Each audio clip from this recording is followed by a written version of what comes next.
पनवेल, नवी मुंबई, रायगड परिसरातील बातम्या पाहण्यासाठी आमच्या मी साक्षीदार या यूट्यूब चॅनलला सबस्क्राईब करा. पनवेल पंचायत समिती अंतर्गत शिक्षण विभागात RTE प्रवेश प्रक्रिया सुरू आहे. त्या अंतर्गत कागद पडताळणी सुरू आहे. यावेळी मोठ्या प्रमाणात पालकांनी गर्दी केल्याने या ठिकाणी गडबड गोंधळ पाहावयास मिळाला. सोमवारपासून पनवेल पंचायत समितीतील शिक्षण विभागाच्या कार्यालयात RTEच्या विद्यार्थ्यांच्या कागदपत्रांची पडताळणीसाठी पालकांची झुंबड उडाली.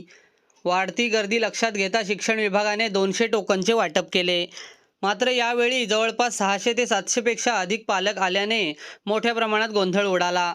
या ठिकाणी कागदपत्रांची प्रत्यक्ष पडताळणी सुरू असून वार्षिक उत्पन्न 1 लाख रुपयांपेक्षा कमी असलेल्या कुटुंबातील विद्यार्थ्यांना या योजनेचा लाभ मिळत आहे. आपल्या पाल्याच्या RTE अंतर्गत प्रवेश व्हावा आणि त्याच्या कागदपत्रांची पडताळणी लवकर व्हावी यासाठी प्रत्येक पालक या ठिकाणी गर्दी करत आहे. बुधवारी या ठिकाणी पोलीस बंदोबस्त देखील नेमण्यात आला होता. गेल्या 3 दिवसांपासून अनेक पालक आपल्या पाल्याच्या RTE प्रवेशाच्या डॉक्युमेंट तपासणीसाठी पनवेल पंचायत समितीत तळ ठोकून आहेत. तहानभूक विसरून त्या ठिकाणी ते येत आहेत. अनेकांना टोकन मिळत नसल्याने त्यांचा हिरमोड होताना दिसत आहे. त्यामुळे पनवेल पंचायत समितीत गर्दी होत आहे. अनेकांना कामावरून सुट्टी घेऊन रांगेत उभे राहावे लागत आहे. यावेळी पालकांनी घाई न करता आपली कागदपत्रे तपासणी करावीत, असे आवाहन शिक्षण विभागाने केले आहे.